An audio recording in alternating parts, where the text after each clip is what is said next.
오늘 설교 제목이 좀 심상치 않습니다. 그가 나를 팔리라. 우리 반면교사라는 말이 있죠. 이것은 다른 사람이나 사물의 부정적인 측면에서 가르침을 얻는다는 뜻이죠. 이게 중국의 고전에서 유래되었는데, 이 공자가 남의 잘못을 보고 너를 돌아보라, 남의 잘못을 보고 너가 배우라는 뜻에서 나왔습니다. 여러분, 성경에도 구약 성경에 보면 그 믿음에서 실패한 사람들이 많이 나옵니다. 이 사람들을 통해서 우리가 뭐 배워야 됩니까? 반면교사가 돼야 됩니다. 저렇게 신앙생활하면 안 된다. 구약에서 믿음생활 실패한 사람 중에 한 사람, 아브라함의 조카 롯. 그 다음에 다윗과 사울, 그래서 이스라엘의 초대 왕 사울 실패했죠. 그 다음에 이삭의 첫아들 에서 믿음에 실패했습니다. 그 다음에 다윗의 큰아들 압살롬, 이런 사람들은 다 믿음에서 실패한 사람들이에요. 이런 사람들을 통해서 저렇게 신앙생활하면 안 된다라는 것을 배워야 되는데, 성경의 인물 가운데 이런 반면교사의 역할 중에 1등 하는 사람이 있습니다. 1등 하면 누굽니까? 가롯 유다입니다. 가롯 유다. 어느 정도로 이 사람이 안타까운 인생을 살았냐면, 마태복음 26장 24절에 이렇게 말씀합니다. 그 사람은 차라리 태어나지 아니하였더라면 제게 좋을 뻔하였느니라. 이거 얼마나, 여러분, 우리 보통 너 왜 태어났니? 너 왜 태어났어? 이거 얼마나 기분 나쁜 말입니까? 예수님에게 직접 너 태어날 이유가 없었다 할 정도로 너무나 저주받은 인생이죠. 저는 오늘도 우리가 사도신경에서 우리 사도신경 고백하지만, 저는요, 이 본디오 빌라도가요 굉장히 이게 좀 기분 나쁠 것 같아요. 왜냐하면 사도신경 할 때마다 본디오 빌라도에게 고난을 받으사 그러잖아요. 근데 사실은요, 가룟 유다가 더 나쁜 사람이에요. 본디오 빌라도는 고민을 했거든요. 자기 손도 씻고 양심의 가책도 받았다고요. 그런데 가룟 유다는요, 예수님의 제자였습니다. 3년 동안 예수님과 함께 했습니다. 그런 예수님의 제자가 예수님을 은30냥에 팔아서 주님을 십자가에 죽게끔 한 그 사람이니까, 사실은 사도신경에 가룟 유다에게 배신을 당하여 십자가에 죽으사, 이게 더 저는 맞는 것 같아요. 뭐 그렇다고 지금 고칠 수도 없고 어쨌든 이 가룟 유다는요 훨씬 빌라도보다 저는 재질이 나쁘다고 생각합니다. 가룟 유다는 예수님 12제자 중 하나로 택함을 받았습니다. 예수님이 나를 배반할 제자로 택한 게 아닙니다. 예수님은 가룟 유다를 믿었고 사랑했고 주님의 제자로 선택하신 것입니다. 그리고 이 예수님의 사역에 필요한 재정을 담당했습니다. 왜냐하면 제자들의 공동체의 살림을 담당한 거죠. 그리고 이제 아마 이 이름에서 보듯이 예루살렘 남쪽 가룟 유다 출신입니다. 예수님의 모든 제자들은 갈릴리 지역 출신이거든요. 우리나라로 하면 저 아랫지방 출신인데, 가룟 유다만 유대 지역, 지금 강남 출신이라고 보시면 됩니다. 머리가 똑똑했던 것 같아요. 아주 계산이 빨랐던 것 같습니다. 그러니까 예수님이 12제자와 다니고 또 많은 제자들이 따라다녔는데, 공동체가 함께 했으니까 재무가 필요하지 않습니까? 그 재정 살림을 누구한테 맡겼느냐 하면 바로 이 가룟 유다에게 맡겼습니다. 여러분, 재무하는 일 귀한 일이죠. 우리 교회도 재정을 보는 분이 있지만요, 우리가 보통 이런 해외 선교 탐방 가면 사실 재무 맡은 분의 수가 제일 많습니다. 왜냐하면 매일매일 수입, 지출 체크해야 되죠. 영수증 관리해야 되죠. 저녁마다 뭐 오늘 얼마나 썼는지, 그거 쉬운 일이 아니에요. 그러니까 사실 가룟 유다는 예수님의 12제자 중에서 아주 이렇게 섬기고 수고했다는 것입니다. 그런데 결론은 무엇입니까? 너는 차라리 태어나지 않는 것이 좋을 뻔했다. 너무나 저주받은 인생이라는 것입니다. 오늘 여기서 우리가 결코 잊지 말아야 될 것이 하나 있습니다. 어제 내가 주님의 제자로 택함 받는 거 영광입니다. 오늘 내가 은사가 있어서 성가대나 또 우리가 찬양이나 교회학교 교사나 이런 은사로 쓰임받는 것 귀한 일입니다. 근데 더 중요한 것은 끝까지 마지막까지 주님 앞에 쓰임받는 것이 중요한 줄로 믿습니다. 가룟 유다는 이 부분에 실패했다는 거죠. 오늘 이 사순절 기간 동안에 우리가 이 가룟 유다를 반면교사 삼아서 내가 경계해야 될 신앙이 무엇인가 몇 가지만 살펴보기를 원하는데요. 첫 번째가 뭐냐 하면 돈의 매력을 경계하여야 한다는 것입니다. 여러분, 성경에 가룟 유다가 나오는 곳에는 꼭 돈과 연관되어 있어요. 항상 가룟 유다가 등장하면 돈 얘기가 나옵니다. 자, 요한복음 13장 29절에 보면 어떤 이들은 유다가 돈계를 맡았으므로, 그렇죠, 유다 나오면 돈 이야기가 나옵니다. 자, 요한복음 12장에 마리아가 자기의 옥합을 깨뜨려서 주님의 발을 씻겼을 때에 갑자기 가룟 유다가 나타나서 뭐라고 이야기하느냐 하면 4절에 제자 중 하나로서 예수를 잡아줄 가룟 유다가 말하되, 5절 여러분 읽으세요. 5절입니다. 시작. 이 향유를 어찌하여 300데나리온에 팔아 가난한 자들에게 주지 아니하였느냐 하니. 다들 그걸 기분 좋게 보고 있는데 가룟 유다 나타나서 300데나리온에 팔아서 가난한 자들에게 주면 더 좋지 않았겠느냐? 머리가 굉장히 빠른 거예요. 이 향유가 300데나리온 정도 된다는 계산을 빨리 한 사람입니다. 아마 옆에 있는 사람은 이게 얼마짜리인지도 잘 계산 못했는데 다 가룟 유다는 저게 얼마짜리냐? 300데나리온이다 한 걸 계산한 거죠. 그런데 이거는 정말 가난한 사람들을 생각한 게 아니었어요. 왜냐하면 6절에 보면 이렇게 말하면 가난한 자들을 생각함이 아니요, 그는 도둑이라 돈계를 맞고 거기 넣는 것을 훔쳐감이더라. 아마 가룟 유다는 이 돈에 대해서 집착이 강했던 사람 같습니다. 자기가 거기에서 돈을 슬쩍슬쩍 훔쳐갔다는 거예요. 제가 생각해 보니까 아마 이렇게 생각했을 거예요. 아니, 내가 수고하는데 주님이 나에게 수고비도 주지 않는데 내가 알아서 좀 챙기겠다, 이렇게 아마 챙겼을 수도 있을 것 같다는 생각을 합니다. 예수님의 제자지만 가룟 유다는 돈에 대한 집착과 욕심이 과했습니다. 돈에 대한 문제가 있었을 때는 그 안에 있는 양심이 작동하지 않았습니다. 심지어는요, 마태복음 26장 15절에 보면 내가 예수를 너희에게 넘겨주리니 얼마나 주려느냐. 아니 여러분, 3년 동안 주님과 함께 했습니다. 그러면 주님이 얼마나 선한 분이라는 것을 그가 아마 잘 알 수 있었을 거고, 주님의 말씀을 듣고 주님과 같이 동행했는데 주님을 팔아넘길 때 얼마 주려느냐. 은 30냥을 받고 주님을 팔 정도가 되니까 얼마나 이 가룟 유다가 돈에 대한 집착이 있었는지 몰라요. 은 30냥이면요 그 당시 노예 한 명의 값이라고 합니다. 요즘 말로 하면 한 1,500만 원 정도 되는 이 돈 때문에 예수님을 팔아넘긴 거죠. 여러분, 이런 구절들을 보면 가룟 유다 하면 항상 돈에 연관되어 있었고 그가 돈을 사랑했는지, 얼마나 사랑했는지 알 수가 있죠. 여러분, 오늘 이 가룟 유다는요 돈이 최고의 가치였다는 것입니다. 우리 보통 이런 말 하잖아요. 아유, 저 사람 돈밖에 몰라. 아, 저 사람 돈밖에 몰라. 그럼 그 사람 어떤 사람입니까?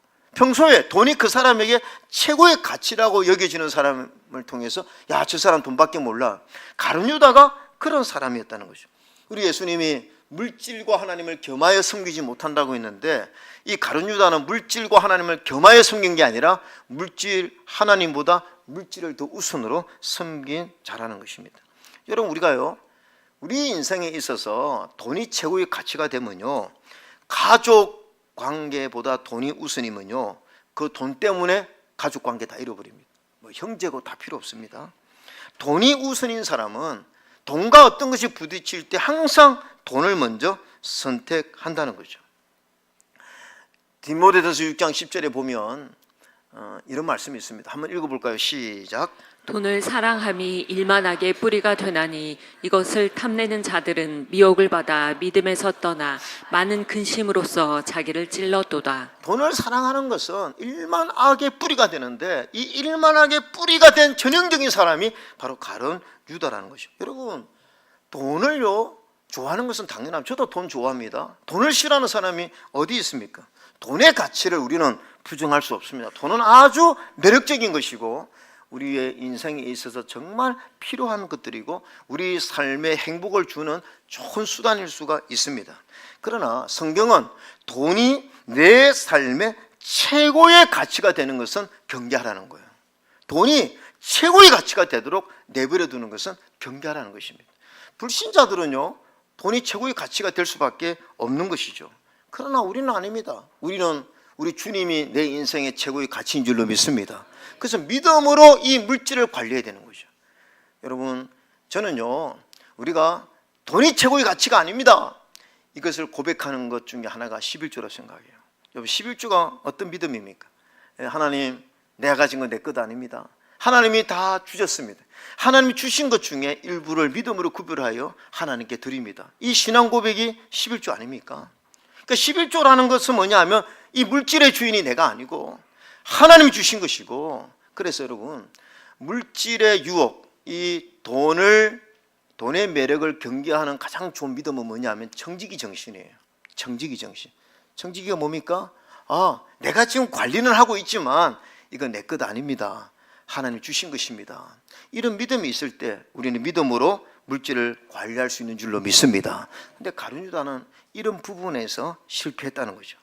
두 번째가 뭐냐면 마귀가 공격을 쉽게 할 수 있도록 마음을 방치하는 것을 경계해야 되는데 이 부분에 실패했습니다. 자, 요한복음 13장 2절 한번 읽어볼까요? 시작. 마귀가 벌써 시몬의 아들 가롯 유다의 마음에 예수를 팔려는 생각을 넣었더라. 오늘 사도 요한이 가룟 유다 사건을 신앙적으로 해석해서 이렇게 기록해 놓은 것입니다.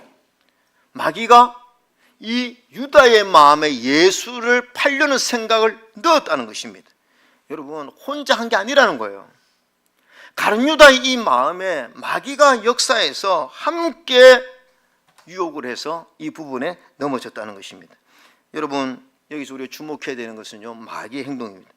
마귀는요, 사람들의 마음속에 못된 생각, 악한 생각, 하나님의 뜻을 거스르는 생각을 심어 넣어주는 존재라는 거죠. 근데 여러분, 마귀는 바보가 아닙니다. 아무에게나 너 오늘 예배 드리지만 너 하나님 떠나, 이런 생각 주죠. 우리 믿음 좋은 그리스도인들에게 그런 생각을 넣어줘봤자 받을 그리스도인들은 아무도 없습니다. 너 오늘부터 음란하게 살아, 너 불륜 저질러, 너 저 사람 죽여, 이렇게 마귀가 그런 마음을 준다고 해서 우리가 거기에 넘어지겠습니까? 그 마음이 그 생각을 받아들일 리가 없습니다. 그러나 마귀는요, 노린다는 거예요. 언제 우리의 마음에 틈이 생길 때 그걸 노리고 그 틈을 이용해서 그 생각을 집어넣는 존재가 마귀라는 것입니다. 저는요, 오늘 가룟 유다가요, 처음부터 이런 생각을 했다고 생각하지 않습니다. 근데 성경을 가만히 읽어보면 주님이 십자가에 달려 돌아가기 직전에 6월절 예루살렘에 내려왔을 때, 아까 제가 말씀드렸지만 마리아가 옥합을 깨뜨렸습니다. 근데요, 이 돈에 집착했던 유다는 그게 엄청 아까웠을 거예요. 야, 저거 헌금했으면, 내가 관리했으면 얼마든지 우리가 잘 사용할 수 있는데 왜 한 번에 저걸 깨느냐, 이거. 엄청 마음이 화가 났을 거예요. 그래서 그걸 지적했는데 예수님이 자기 편을 들어주지 않았습니다. 이거 잘했다고. 그리고 오히려 유다를 창피를 줬거든요. 그러니까 유다가 이 부분에서 엄청 시험에 들었을 거예요, 마음에. 그 다음에 주님께서 빨리 메시아가 되어가지고 로마의 그 식민지로부터 이 유대인을 구해줘야 되는데 예수님이 나 십자가에 죽는다, 나 십자가에 죽을 거야, 이런 말씀을 하니까 유다는 이 부분에서 시험에 든 것입니다. 그러니까 예수님과 마음의 거리두기를 한 거예요. 그러니까 그런 마음을 마귀가 잘 알고 그 마음에 바로 이 마귀가 예수님을 파는 데까지 그런 악한 생각을 집어넣었고, 이 마음을 경계하지 못해서 나중에 본인이 후회했지만 이런 큰 죄를 저지르게 된 것이죠. 여러분, 그래서 우리 예수님은 내가 깨어있으라는 것입니다. 자, 베드로전서 5장 8절 한번 읽어볼까요? 시작. 근신하라 깨어라, 너희 대적 마귀가 우는 사자같이 두루 다니며 삼킬 자를 찾나니. 우리가 늘 영적으로 깨어 있어야 되고 늘 기도해야 되는 이유가 뭐냐? 악한 마귀 사탄의 공격이 있기 때문이죠. 그런데 오늘 이 대적 마귀가 우는 사자같이 두루 다니며 삼킬 자를 찾는다고 해요. 삼킬 자를. 여러분, 아무나 삼키지 않죠. 여러분, 이런 동물의 왕국 같은 거 보면 사자나 맹수들이요, 아무나 이렇게 쳐다보는 것이 아니라 뒤에 쳐져 있다든지 자기가 먹잇감이라 생각하는 표적을 보고 삼키려고 노력하지 않습니까? 마귀가 그런데 그럼 어떠한 자를 공격하느냐? 우리 마음이 하나님 앞에 틈을 보이는 자. 그래서 우리가요 늘 조심해야 됩니다. 막 나에게 원망하는 마음이 가득 차고 세속의 마음이 가득 차고 막 이런 시험에 드는 마음이 가득 찰 때 우리 조심해야 되는 거죠. 시험에 드는 걸 마귀는 너무너무 기뻐합니다. 왜냐하면 그때가 마귀가 공격할 때니까요. 그래서 우리가요 인생 살면서 섭섭할 때 있잖아요. 또 억울한 마음이 있을 때 있잖아요. 누구를 막 너무 미워하는 마음이 들 때 있잖아요. 여러분 그때요 기도하시기 바랍니다. 그럴 때는 기도해야 되는 거예요. 왜냐하면 마귀가 역사하기 좋은 환경이기 때문에 기도하면 성령께서 그런 마귀의 유혹들을 막아주시는 거죠. 그래서 야고보서 4장 7절에 보면 주님이 이렇게 말씀합니다. 마귀를 대적하라, 대적하라. 우리가 믿음으로 그 마귀의 어떤 그 유혹, 공격들을 대적해야 됩니다. 어쩌면 가룟 유다가 이런 부분에 영적으로 깨어 있어서 마귀를 대적했으면 적어도 마귀가 예수님을 팔려고 하는 생각을 집어넣지는 못했을 거예요. 근데 이런 부분에 무방비했기 때문에 가룟 유다가 넘어진 거죠. 세 번째가 뭐냐면 회개하지 않는 삶을 경계해야 됩니다. 여러분 우리 가룟 유다는요 예수님께 여러 번 경고를 받았습니다. 요한복음 13장을 읽어보니까 저는 예수님 마음을 알 것 같아요. 저는요 가룟 유다가 예수님을 배반할 걸 알았지만 예수님은 끝까지 인내하면서 유다가 돌이키기를 바랬다는 그런 생각을 가져요. 왜냐하면 자 보세요.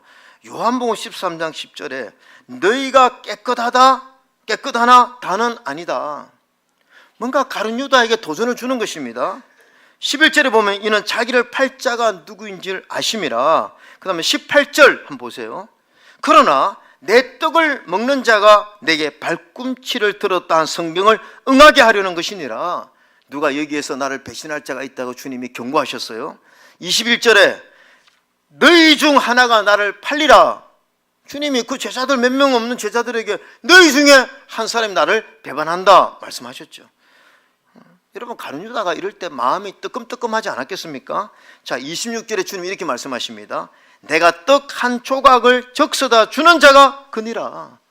여러분 주님께서 말은 안 했지만 유다 너라고 간접적으로 말씀하신 것입니다. 그 다음에 27절 조각을 받은 후 사탄이 그 속에 들어간지라. 이에 예수께서 유다에게 이르시되 내가 하는 일을 속히 하라.